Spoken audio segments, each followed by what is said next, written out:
찬송가 461장 찬양하시겠습니다. 찬송가 461장입니다.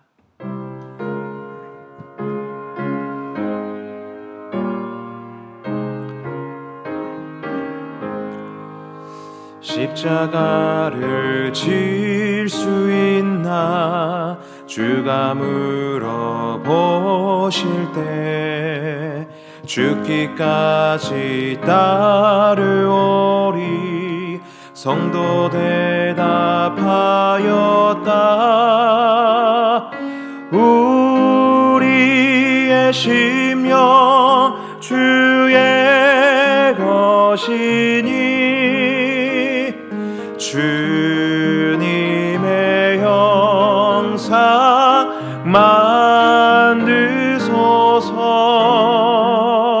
주인도 따라 살아갈 동안 사랑과 충성 늘 바치오리다.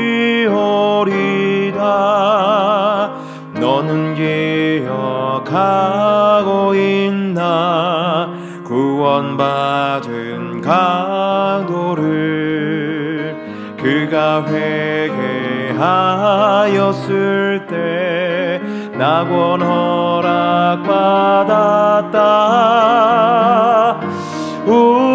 우리의 심령 주의 것이니 주님의 형상 만드소서. 주인도 따라 살아갈 동안 사랑과 충성 늘 바치오리다. 걱정 근심 어두운 그늘 너를 둘러 덮을 때 주께 내 영 맡기겠나 최후 승리 믿으며.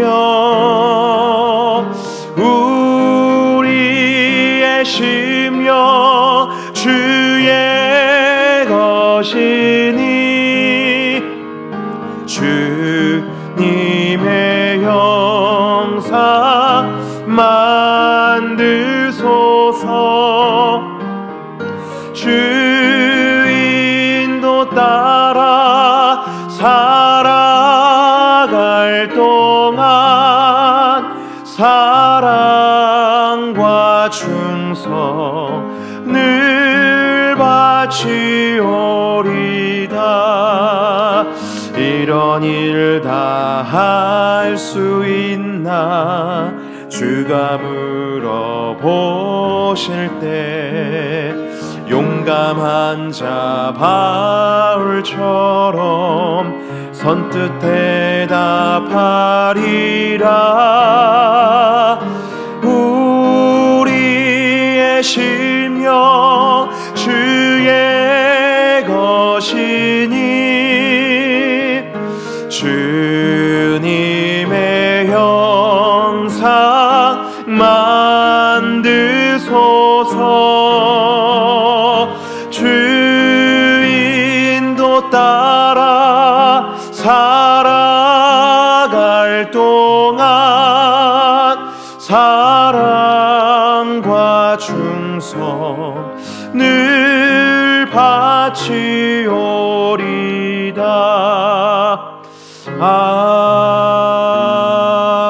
아멘. 오늘 우리에게 주신 하나님 말씀은 히브리서 13장 1절에서 8절까지의 말씀입니다. 신약 성경 368페이지에 있습니다. 히브리서 13장 1절에서 8절까지의 말씀을 제가 받들어 봉독하겠습니다. 형제 사랑하기를 계속하고 손님 대접하기를 잊지 말라. 이로써 부지 중에 천사들을 대접한 이들이 있었느니라. 너희도 함께 갇힌 것 같이 갇힌 자를 생각하고 너희도 몸을 가졌은즉 학대받는 자를 생각하라. 모든 사람은 결혼을 귀히 여기고 침소를 더럽히지 않게 하라. 음행하는 자들과 간음하는 자들을 하나님이 심판하시느니라. 돈을 사랑하지 말고 있는 바를 족한 줄로 알라. 그가 친히 말씀하시기를 내가 결코 너희를 버리지 아니하고 너희를 떠나지 아니하리라 하셨느니라. 그러므로 우리가 담대히 말하되 주는 나를 돕는 이시니 내가 무서워하지 아니하겠노라. 사람이 내게 어찌하리요 하노라. 하나님의 말씀을 너희에게 일러주고 너희를 인도하던 자들을 생각하며 그들의 행실의 결말을 주의하여 보고 그들의 믿음을 본받으라. 예수 그리스도는 어제나 오늘이나 영원토록 동일하시니라. 아멘. 히브리서는 환난과 핍박 속에서 유대교로 돌아가려고 하는 유대 그리스도인들에게 보내는 편지다라고 말씀드렸습니다. 그래서 히브리서 기자는 계속해서 유대교의 그 어떤 요소들보다 예수 그리스도의 탁월하심과 우월하심에 대해서 강조하며 하나님의 유일한 구원의 길 되신 예수 그리스도를 끝까지 붙들 것을 강조하고 설명하고 경고하는 것을 보게 됩니다. 이처럼 예수 그리스도는 유대교의 그 어떤 것보다 탁월하시고 우월하며 유일한 구원의 길이었지만 그렇다고 해서 이전의 모든 것과는 차원이 다른 어떤 특이한 삶을 요구한 것은 아니었습니다. 히브리서 기자는 히브리서 13장부터 예수 그리스도를 믿는 성도로서 그리고 공동체로서 어떤 삶을 살아가야 할지에 대해서 우리에게 이야기를 해줍니다. 특이한 것은 구약의 율법에서 강조한 것처럼 계속 유지해야 할 점들이 있다라는 것을 이야기하고 있다는 점입니다. 1절에 히브리서 기자는 이렇게 이야기를 합니다. 형제의 사랑하기를 계속하고 2절에는 손님 대접하기를 잊지 말라. 3절에도 너희도 함께 갇힌 것 같이 갇힌 자를 생각하고 학대받는 자를 생각하라. 여러분, 예수 그리스도를 믿는다고 해서 유별난 행동을 해도 된다 혹은 해야 된다라고 말하는 게 아닙니다. 형제를 사랑하고 손님을 대접하며 갇힌 자와 학대받는 자를 생각한다. 여러분, 이것은 구약 시대부터 지금까지 계속 우리에게 요구되는 하나님의 명령입니다. 갑자기 있던 것이 아니라 구약 시대 때부터 계속 있었다라는 것이죠. 신명기 15장 7절에서 8절 보면 이런 말씀이 있죠. 내 하나님 여호와께서 내게 주신 땅 어느 성읍에서든지 가난한 형제가 너와 함께 거주하거든 그 가난한 형제에게 내 마음을 완악하게 하지 말며 내 손을 움켜쥐지 말고 반드시 내 손을 그에게 펴서 그에게 필요한 대로 쓸 것을 넉넉히 구워주어라. 또 신명기 10장 19절에는 이런 말씀이 있습니다. 너희는 나그네를 사랑하라. 전에 너희도 애굽 땅에서 나그네 되었음이니라. 또 레위기 19장 33절에 34절 말씀에 이렇게 나와 있죠. 거류민이 너희의 땅에 거류하여 함께 있거든 너희는 그를 학대하지 말고 너희와 함께 있는 거류민을 너희 중에서 나은 자같이 여기며 자기같이 사랑하라. 너희도 애굽 땅에서 거류민이 되었느니라. 나는 너희의 하나님 여호와이니라. 형제를 사랑하고 손님을 대접하며 갇힌 자와 학대받는 자를 생각하는 것은 새로운 명령과 권면이 아닙니다. 이것은 구약의 기본 정신이자 하나님의 공동체라면 당연히 그렇게 살아야 하는 행동 양식이라는 것이죠. 어떤 이들은 예수 그리스도를 믿는다는 것은 아주 새로운 삶을 살아가는 것이다 라고 생각을 합니다. 하지만 그렇지 않습니다. 우리는 이제까지 해오던 것을 그대로 해야 하고 어떤 면에서는 더 잘해야 됩니다. 초대교회 당시에 영지주의라는 이단이 있었습니다. 그들은 물질 세계와 영적인 세계를 완전히 분리하는 사상을 가지고 있었어요. 물질 세계는 저급하고 악한 것이라고 생각했고 반면 영적인 것은 선하고 차원이 높은 것이라 생각했습니다. 그들은 특별한 깨달음, 즉 영적인 깨달음을 통해서 물질 세계를 구원할 수 있다라고 생각을 했어요. 그래서 그들은 영적인 깨달음을 얻을 수 있는 것들만 선하다고 생각했고 몸으로 할 수 있는 노동이라든가 선행이라든가 이런 것을 아주 저급한 것으로 보았습니다. 오늘날에도 예배와 기도는 중요하나 사람들과의 관계라든가 이해와 교제와 어떤 친밀함은 그런 중요하게 생각하지 않는 경향의 공동체가 있는데요. 그런 공동체가 가지고 있는 공통점이 하나가 있는데 영적인 깨달음이나 경험들은 굉장히 중요하게 생각하는 것을 볼 수가 있어요. 즉 요즘에도 현대적 영지주의적인 공동체가 얼마든지 있을 수 있다는 것을 말씀드리는 것입니다. 하지만 여러분, 그것은 성경의 가르침과 아주 유배되는 것입니다. 우리가 모든 것보다 우월하신 예수 그리스도를 믿는다 하더라도 여전히 우리는 형제를 사랑해야 되고 손님을 대접해야 되며 갇힌 자와 학대받는 자를 생각할 수 있어야 한다는 것입니다. 그게 예수님을 참되게 믿는 진짜 성도의 모습이라는 거예요. 오늘부터 추석 연휴가 시작됩니다. 예수 그리스도를 믿는 우리는 그 누구보다도 우리 가족들을 사랑하고 또 섬겨야 합니다. 간절히 기도하기는 이번 추석 명절에 우리의 사랑과 섬김을 통해서 예수 그리스도의 모습이 증거될 수 있기를 기도합니다. 그것이 어떤 분에게는 너무나도 힘든 과정일 수 있어요. 또 어려운 일일 수 있습니다. 근데 주님의 모든 도우심 안에서 그 모든 과정이 예수 그리스도의 십자가 지심에 참여하는 하나의 예배가 되기를 주님의 이름으로 기도하고 또 축복합니다. 그래서 예수 그리스도의 위로와 부활의 영광이 우리 그 지체와 또 그 가정에 충만하게 일어날 수 있기를 주님의 이름으로 간절히 기도합니다. 히브리서 기자가 예수 그리스도를 믿는 성도와 공동체에 어떤 삶을 권면하는지에 대해서 좀 짤막하게 살펴보려고 합니다. 1절에 보면 형제 사랑하기를 계속하고 손님 대접하기를 잊지 말라. 이로써 부지 중에 천사들을 대접한 이들이 있었느니라 라고 이야기를 하고 있어요. 형제 사랑하는 것은 같은 믿음의 성도를 사랑하는 것을 이야기합니다. 고난과 환난 중에서 우리는 나의 어려움에 함몰되어서는 안 된다는 것을 말하는 거예요. 그것은 뜻없는 자기 사랑에 빠질 위험에 있다는 것을 경고하는 것입니다.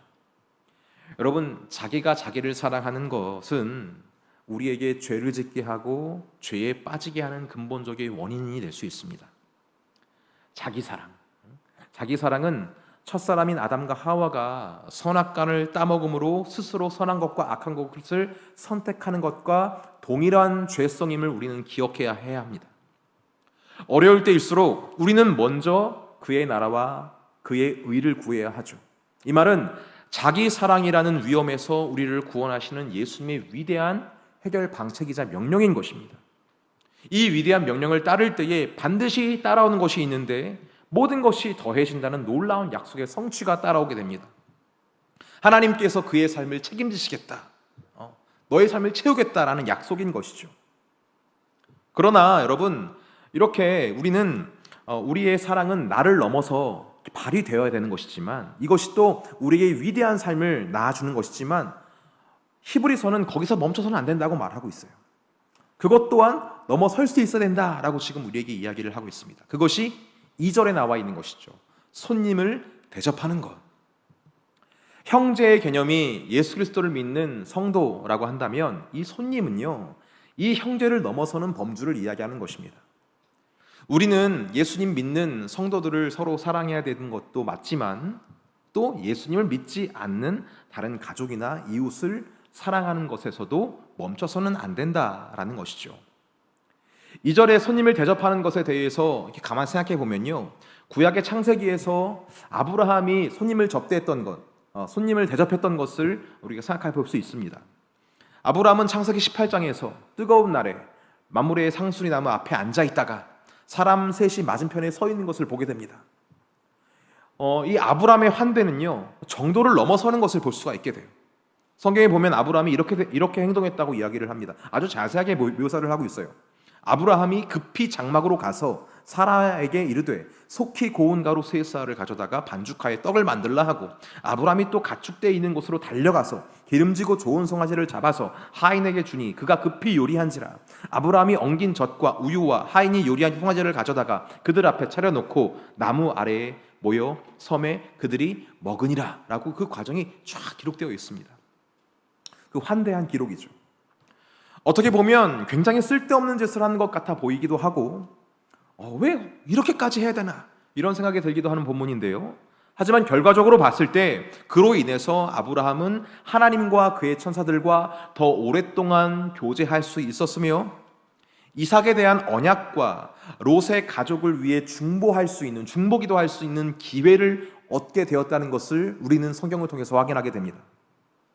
여러분, 환대는 결코 작은 것이 아니라는 것을 성경이 이야기를 하고 있는 거예요. 오히려 그가 한 환대, 그가 한 섬김보다 훨씬 더 큰 은혜를 누릴 수 있었다라는 것이 성경이 지금 이야기를 하는 것이다라는 것이죠. 그래서 히브리서 기자는 우리에게 권면하는 것입니다. 손님 대접하기를 잊지 말라. 이로써 부지 중에 천사들을 대접한 이들이 있었느니라. 아브라함을 이야기하는 것이죠. 여러분, 우리가 지금 하는 환대는 결코 작은 것이 아니에요.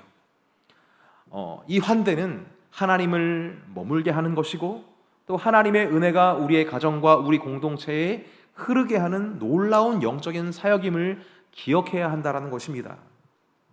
사랑하는 성도 여러분, 누군가를 환대할 때에 그 사람만 바라보지 마시고 그를 내게 보내신 하나님, 그와 함께 하시는 하나님, 환대할 때에 우리 가정에 머물러 계시는 하나님을 바라볼 수 있는 저와 여러분들을 예수님의 이름으로 축복합니다.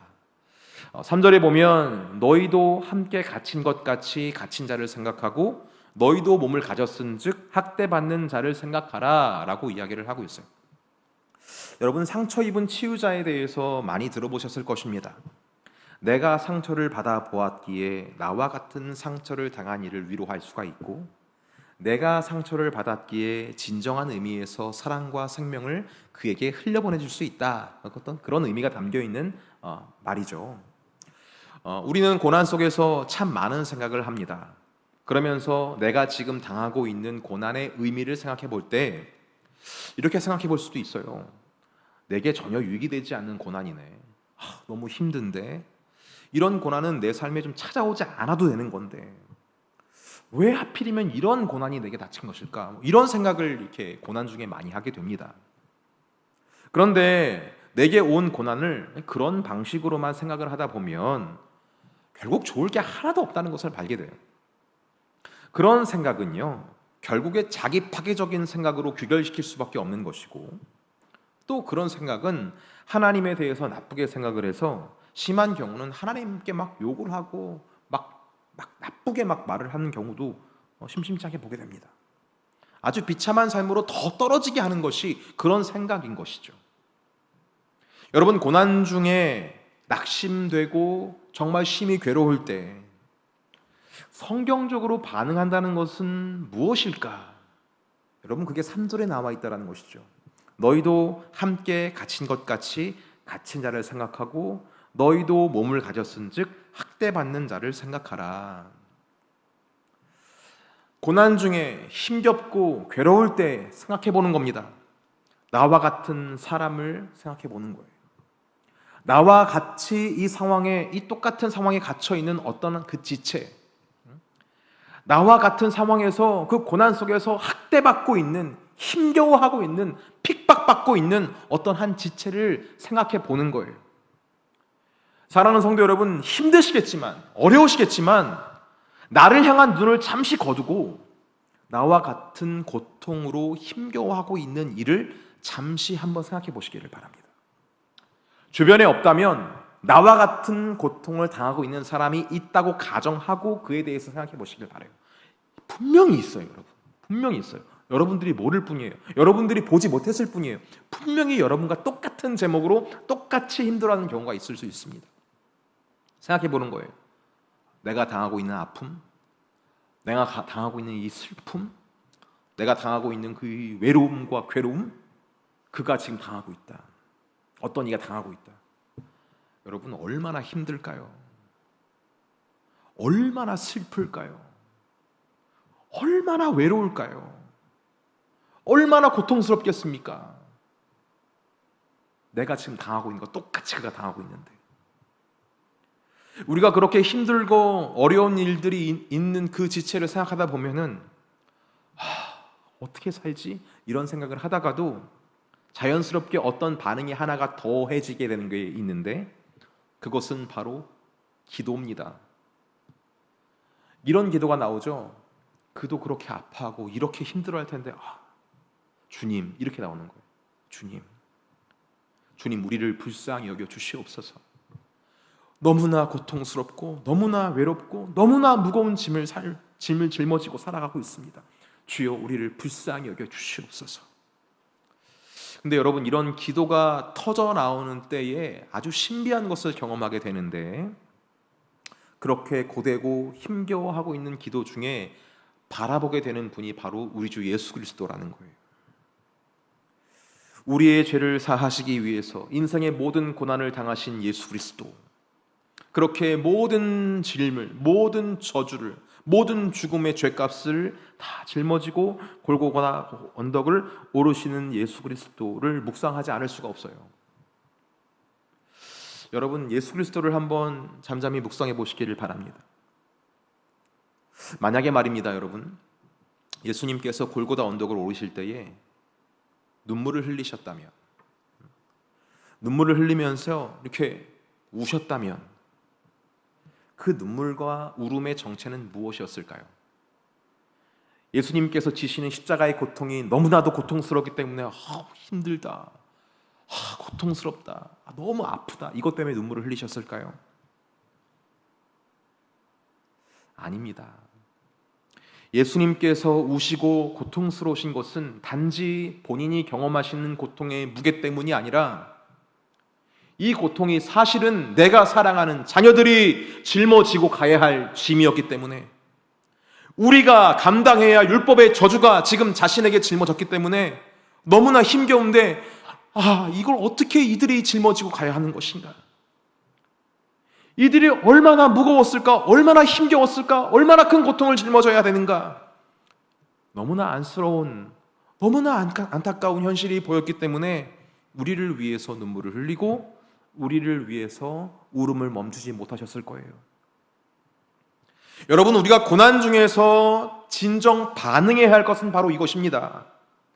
눈물을 흘리고 울며 통곡하는 거예요. 우리의 눈물의 의미, 우리의 통곡의 의미는 지금 내가 당하고 있는 고통 때문이 그게 아니라 내가 사랑하는 지체 중에 누군가가 당하고 있을 그 고통 때문에 눈물을 흘려보는 거예요. 얼마나 힘들까? 지금 나도 이렇게 어려운데 그분은 얼마나 힘겨울까? 그는 나보다 연약한 자인데, 그는 나보다 어리고 더 순수한 사람인데 얼마나 힘들까? 그것 때문에 눈물을 흘려보고 그것 때문에 통곡을 해보는 거예요. 그러면서 지금 우리가 짊어지고 가는 이 고통보다 더 큰 고통을 우리 예수님께서 짊어지고 가셨는데, 예수님까지 생각을 해보면서 우리는 그것 때문에 눈물을 흘리고 그것 때문에 울며 통곡하는 것입니다. 여러분, 이런 눈물과 통곡은 나를 함몰시킬 수가 없어요. 오히려 나에게 큰 위로와 힘이 됩니다. 오히려 우리를 이 어둠 속에서 빛을 발하게 하는, 일으켜 세우는 하나님의 능력을 공급받는 통로가 될 거예요. 히브리서 기자는 우리에게 놀라운 삶을 이야기해주고 있는 것입니다. 그것은 고난 중에서도 나를 넘어서게 하는 것, 나를 넘어서 저 열방에까지 빛을 발할 수 있게 하는 그 놀라운 삶, 그 길은 자기 사랑이라는 이 함정에 빠지지 않고 나를 넘어서 형제를 사랑하고 그 또한 넘어서 이웃과 손님을 사랑하는, 환대하는, 거기까지 뻗치는 것, 이 길이 신앙의 선배들이 걸어왔던 길이고, 무엇보다 우리를 구원하신 우리 주 예수 그리스도께서 걸어오신 길임을 우리 기억하자라는 의미가 오늘 말씀에 담겨져 있는 것입니다. 그래서 히브리서 기자는 이렇게 이야기하는 것이죠. 6절부터 8절까지의 말씀.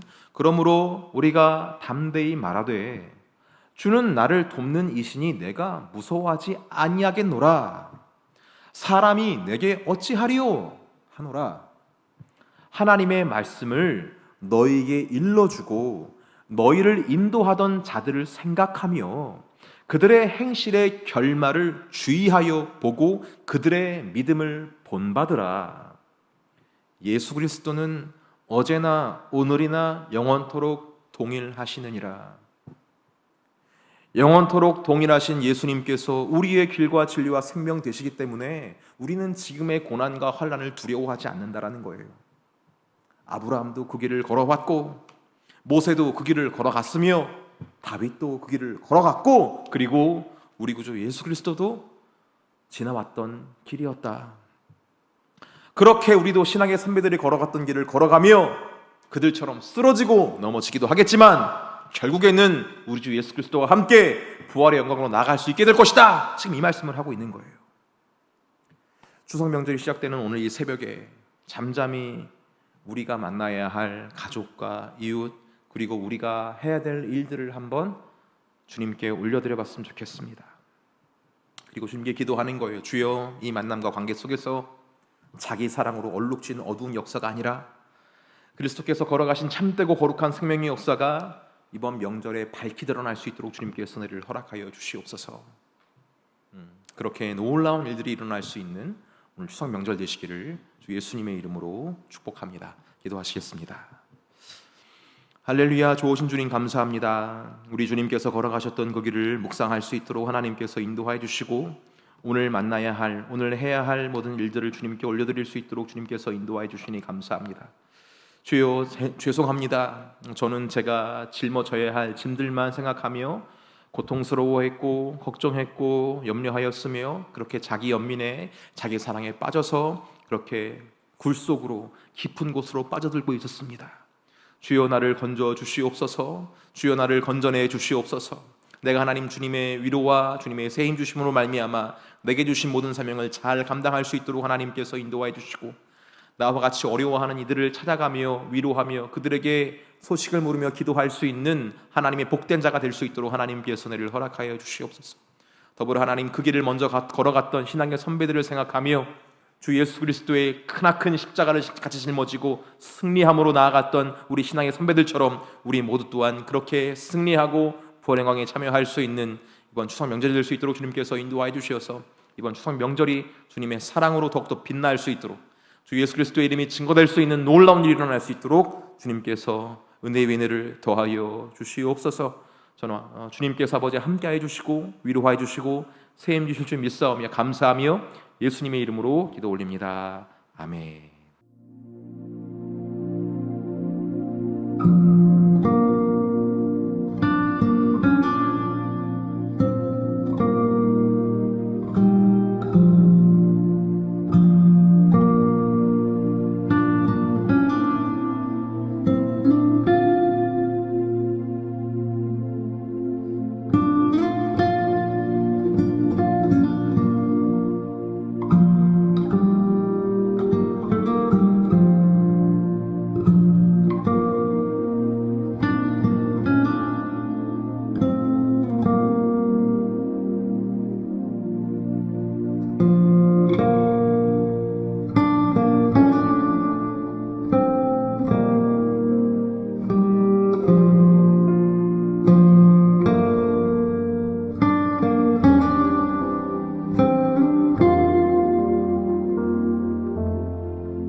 아멘.